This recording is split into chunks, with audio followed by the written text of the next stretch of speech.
Как да се подготвиш за изпит? От мен за теб – ефективни стратегии за успех. Стъпка 1. Създай план за учене. Разпредели времето за учене, поне 1-2 седмици преди изпита. Определи си ключовите теми и приоритетите. Почивки между учебните сесии, за да избегнеш прегаряне. Втора стъпка.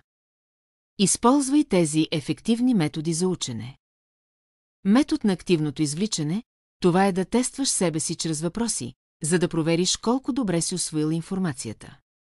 Флашкарти – това са полезни за термини, дати и важни концепции.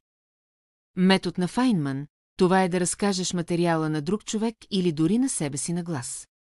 Групово учене – това са дискусиите с колеги, те могат да ти помогнат да разбереш материала по-добре. Добрата физическа и психическа подготовка е също толкова важна, колкото и ученето. Какво да направиш в дните преди изпита? Спи достатъчно, защото липсата на сън може да намали концентрацията. Балансирана храна и избягвай тежки храни и прекалено много кофеин. Кратки почивки, защото упражнения и разходки могат да ти помогнат да се справиш с стреса. С добър подход няма стрес и ще имаш успех. Ако не искаш да пишеш сам курсов проект, ще ти помогна.